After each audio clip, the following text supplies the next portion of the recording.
ಭಸ್ಮಾಸುರನ ಸಣ್ಣ ಕಥೆ. ಒಂದು ಕಾಲದಲ್ಲಿ ಭಸ್ಮಾಸುರ ಎಂಬ ಅಸುರನು ಇದ್ದ. ಅವನು ದೊಡ್ಡ ಶಕ್ತಿಯನ್ನು ಪಡೆಯಬೇಕೆಂದು ಶಿವನನ್ನು ಭಕ್ತಿಯಿಂದ ತಪಸ್ಸು ಮಾಡಿದನು. ಅವನ ತಪಸ್ಸಿಗೆ ಸಂತೋಷಗೊಂಡ ಶಿವನು ಅವನಿಗೆ ಒಂದು ವರ ನೀಡಲು ಒಪ್ಪಿಕೊಂಡನು.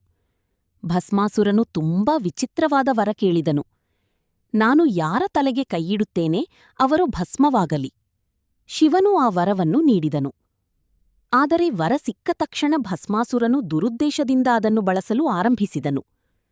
ಒಂದು ದಿನ ಅವನು ಶಿವನನ್ನೇ ಪರೀಕ್ಷಿಸಲು ಅವರ ತಲೆಗೆ ಕೈಯಿಡಲು ಓಡಿದನು. ಶಿವನು ಆತಂಕಗೊಂಡು ಓಡಿಹೋದನು. ಆಗ ವಿಷ್ಣುವು ಸಹಾಯಕ್ಕೆ ಬಂದನು. ವಿಷ್ಣುವು ಸುಂದರವಾದ ಮೋಹಿನಿ ರೂಪದಲ್ಲಿ ಬಂದನು. ಮೋಹಿನಿಯ ಸೌಂದರ್ಯಕ್ಕೆ ಮೋಹಗೊಂಡ ಭಸ್ಮಾಸುರನು ಅವಳ ಜೊತೆ ನೃತ್ಯ ಮಾಡಲು ಶುರುಮಾಡಿದನು. ಮೋಹಿನಿ ಕುಶಲವಾಗಿ ಅವನನ್ನು ಅನುಕರಿಸಲು ಹೇಳಿದಳು. ಕೊನೆಯಲ್ಲಿ ಅವಳು ತನ್ನ ತಲೆಗೆ ಕೈಯಿಟ್ಟಳು. ಭಸ್ಮಾಸುರನು ಕೂಡ ಅದನ್ನೇ ಮಾಡಿ ತನ್ನ ತಲೆಗೆ ಕೈಯಿಟ್ಟನು. ಅಂತೆಯೇ ಭಸ್ಮಾಸುರನು ತಾನೇ ಭಸ್ಮವಾಗಿ ನಾಶವಾಯಿತು.